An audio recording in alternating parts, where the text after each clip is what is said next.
Hello, everybody. Welcome back to Glitter Gel Pen. Episode 6 of Podmas. Merry Podmas. We're bringing you a little mini episode every single day from December 12th through December 24th to give you your little sprinkle of your glitter gel pen pod. Yes.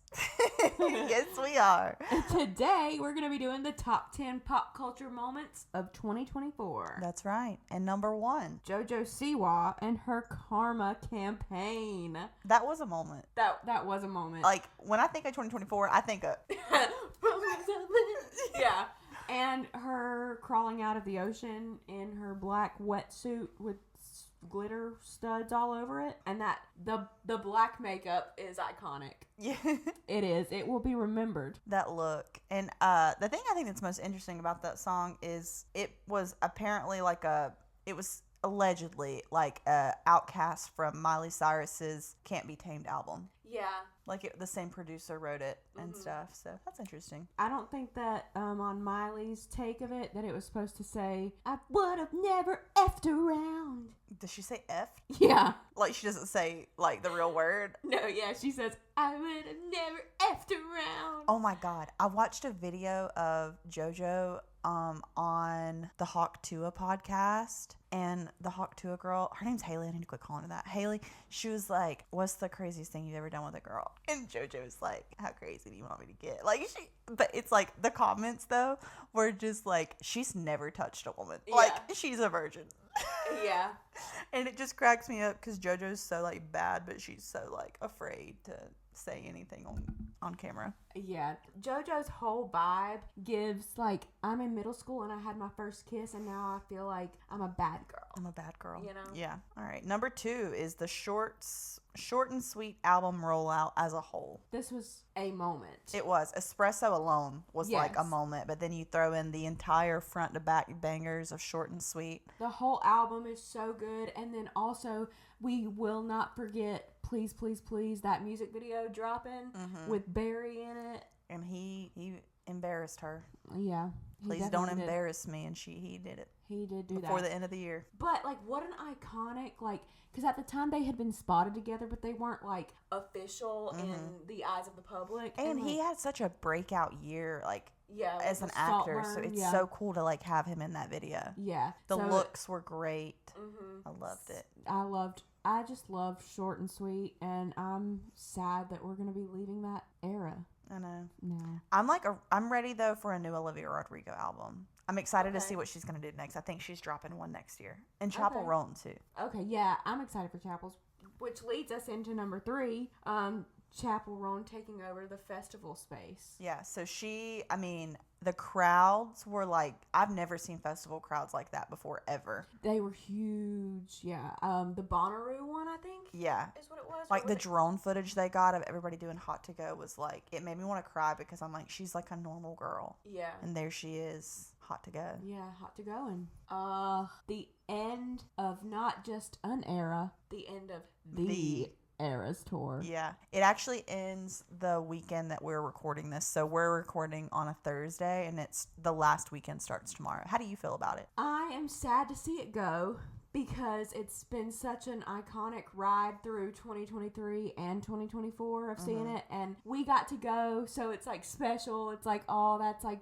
we got to see that in person and whatever. But I am in some small way like ready for it, for the end of it, because or ready for something else. Yeah, I feel like it'll give us something else. And also, like, I mean, it's just crazy that the same tour has been going on for 2 years. I know.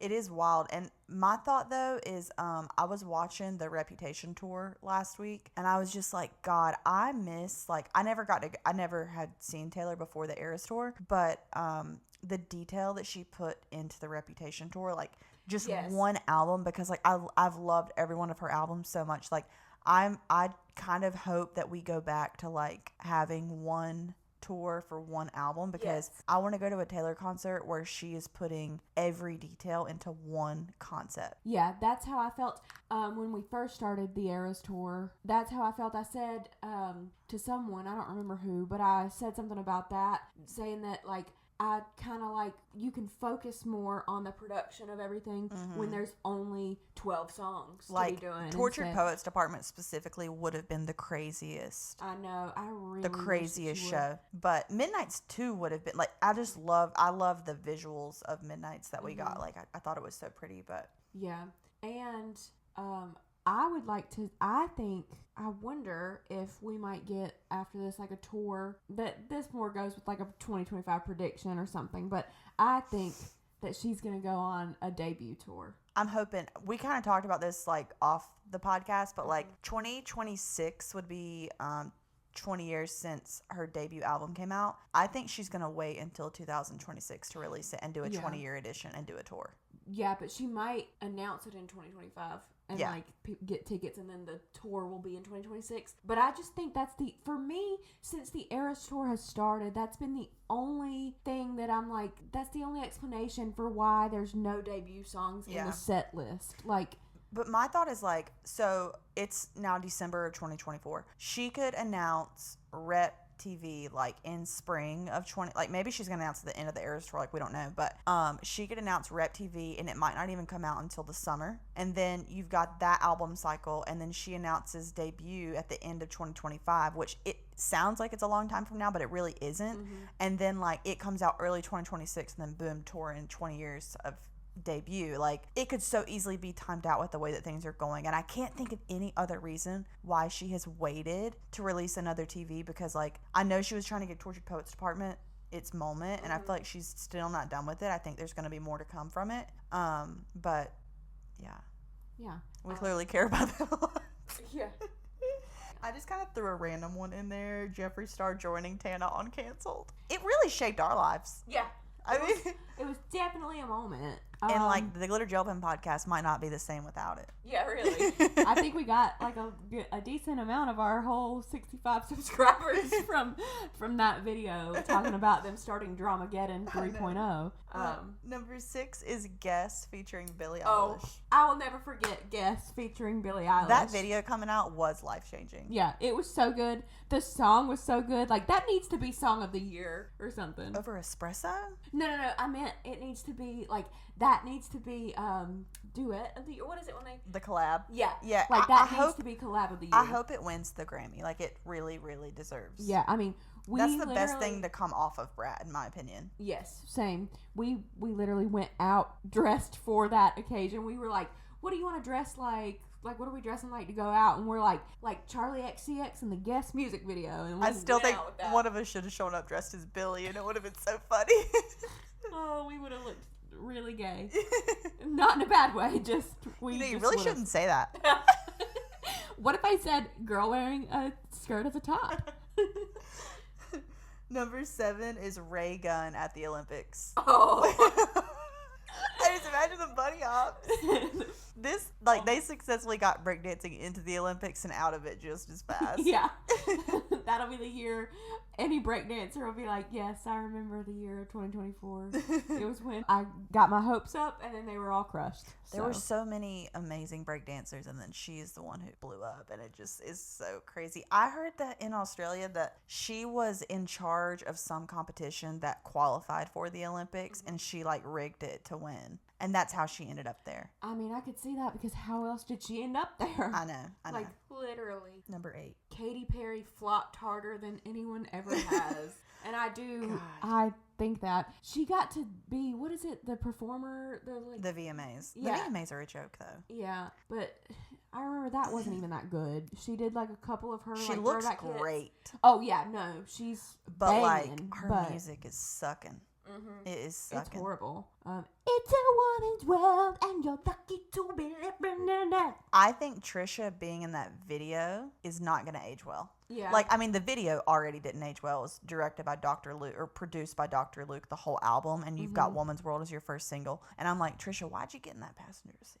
Because they probably offered her money, and she was like, and this is like an A-list celebrity, like, I guess I could see where Trisha would say yes to that because she wants to do the acting thing, but God, that song, that whole scenario flopped really bad. Yeah.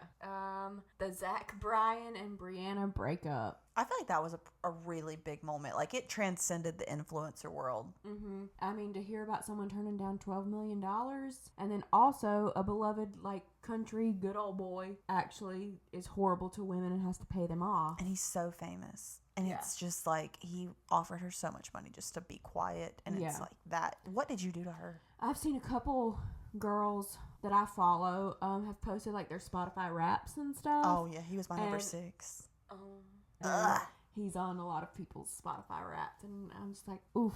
But number 10, listen, I picked a random moment that I thought was interesting. So the 23andMe company that everybody sends their DNA into to get told what their ancestry is, the entire board stepped down at one time because all of the data that they had accumulated over the years was being sold. People are selling their DNA. what could that mean for people? I don't know. Like, they could be cloned for all we know. But the entire board of 23andMe stepped down whenever it was happening because they knew how bad the public was going to take it. And no one really talked about this. Yeah, this is the first I heard about it, honestly. Yeah, it's like, did you ever do the 23andMe thing? No, did you? No. I was like, I was too afraid to put my DNA and mail it off. I've heard about, like, I listen to true crime and stuff, and I've heard about people, like, submitting their DNA, and then, like, one of their ancestors, like, get caught for a crime because the genealogy, like, they can tell that it's the same DNA and all this kind of stuff. Wow. So, which is really cool. So when I heard about that, I was like, maybe I should give my DNA, like, you know. But now they have all that information, and, like, there's just no telling what they're going to do with it. Yeah. That's scary. That is scary. We're going to be walking around with AI clones pretty soon. And we'll never know. Yeah. Like Shane Dawson. Shane Dawson is AI. That's it, though. That's all that we have. That was our top 10 pop culture moments of 2024. Make sure to subscribe to us. Rate us 5 stars on Spotify and Apple Podcasts, and we'll see you tomorrow. For your next Podmas. TTYL. Bye.